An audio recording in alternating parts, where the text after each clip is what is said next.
Todos. Bueno, en este video les voy a dejar una explicación de las estructuras gramaticales de la unidad 3. Vamos a comenzar a trabajar con los tiempos verbales. En esta oportunidad vamos a ver el presente simple. El presente simple se utiliza para expresar situaciones permanentes o duraderas, hábitos y rutinas, hechos reales, opiniones y creencias, gustos y preferencias, y para hablar de horarios preestablecidos. En el costado derecho de la pantalla tienen un ejemplo de cada una de estas funciones. Este tiempo verbal se conjuga de la siguiente manera. Tenemos por un lado el sujeto, luego va a aparecer el verbo conjugado en presente simple y por otro lado va a continuar el resto de la oración. Lo fácil del inglés es que tiene muy pocas conjugaciones, es decir, nosotros para cada persona, para yo, tú, él, nosotros, vosotros, ¿sí? Tenemos una conjugación diferente. En el caso del inglés, para el presente simple hay dos conjugaciones.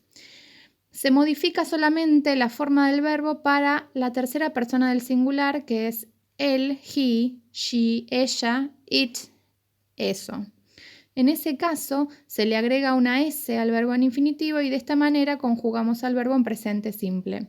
Para el resto de las personas, para I, you, we y they, el verbo se mantiene exactamente igual. En el caso para formar las preguntas necesitamos de un auxiliar. Un auxiliar es una palabra que nos ayuda a formar la forma del verbo.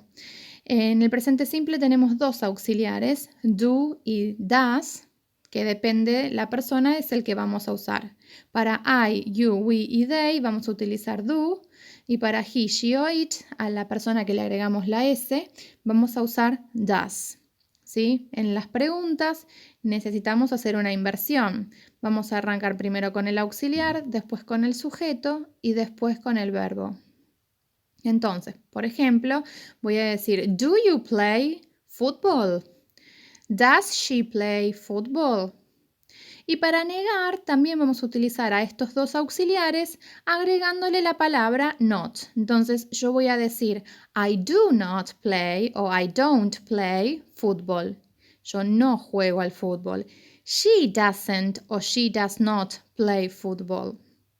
¿Sí? Bueno, en el cuadernillo también tienen detallado y acá en la diapositiva pueden ver un cuadro donde tienen la conjugación para todas las personas. Así que lo pueden trabajar en profundidad después. Bueno, ¿cómo me doy cuenta que un verbo o una oración tiene un verbo conjugado en presente simple? Bueno, me voy a dar cuenta no solo por la forma del verbo, sino también por unas palabritas que se llaman marcadores de tiempo. ¿Sí? Estas palabras nos van a ayudar a darnos cuenta. Entonces, por ejemplo, I visit London every day. Me doy cuenta que esta oración está en presente simple por el verbo visit por su forma y también por la referencia de tiempo every year. Every year quiere decir todos los años. Esto está indicando que es una especie de rutina o situación habitual que uno hace. Por eso es que decimos que está en presente simple.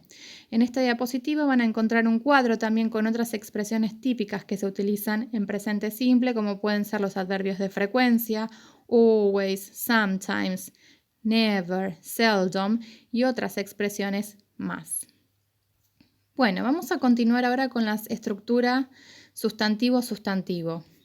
Esta es una estructura muy característica del inglés y tiene la particularidad de que tenemos dos sustantivos, uno delante del otro, ¿sí? Separados, no como una única palabra, sino dos palabras separadas que son sustantivos, donde el primero cumple la función de adjetivo, es decir, modifica, califica al segundo sustantivo. Podemos encontrar incluso 2, 3 o más sustantivos en esta estructura. Por ejemplo, living room. En este caso, living está funcionando como sustantivo, ¿sí? Modificando a la palabra room. Yo no voy a decir viviendo sala. En esta estructura tengo que partir siempre de atrás, del último sustantivo para armar la frase. Entonces voy a decir sala de estar. Lo mismo sucede con la frase milk chocolate. Tanto milk como chocolate son dos sustantivos. Pero ¿qué pasa acá? Yo en castellano esto no lo voy a decir leche y chocolate. Voy a decir chocolate con leche porque milk acá está diciendo qué tipo de chocolate es. No es cualquier chocolate, sino es un chocolate con leche. Y fíjense los últimos ejemplos, que van a ver que hay varias palabras, como por ejemplo el último, que dice Outreach Street Youth Program. Fíjense que yo para armar esta frase parto del final. Es un programa de alcance para los jóvenes en situación de calle. Fíjense cómo hay que rearmar la frase. Entonces, para darme cuenta cómo decir estas expresiones en castellano, siempre voy a partir del sustantivo final, que va a ser siempre el sustantivo núcleo, y todos los sustantivos que aparecen adelante van a estar modificándolo. Así que los voy a tener que armar de una manera lógica para que la frase tenga sentido. Y por último, el último tema gramatical de la unidad son los prefijos y sufijos. Estas palabras son, digamos, no son palabras en sí mismas, se llaman afijos, sí son partecitas de palabras, no aparecen solas en la oración. Sí pueden aparecer unidas con un guión a la palabra base, a la raíz. ¿Sí? Los prefijos se ubican delante de las palabras y lo que hacen es cambiar el significado de la palabra base. Por ejemplo, happy, si yo le agrego el prefijo negativo un delante, unhappy, lo que hace es transformarla en lo opuesto. ¿Sí? Y van a ver un cuadro con otros prefijos en la diapositiva.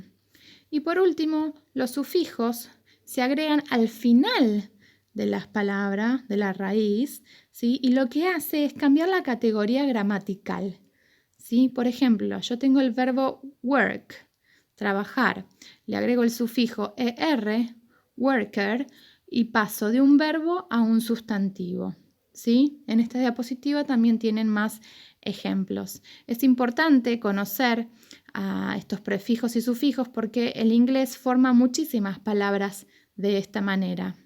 Bueno, eso es todo por esta unidad. Cualquier duda, recuerden que se pueden contactar por medio del aula virtual. Bueno, estamos en contacto. Saludos.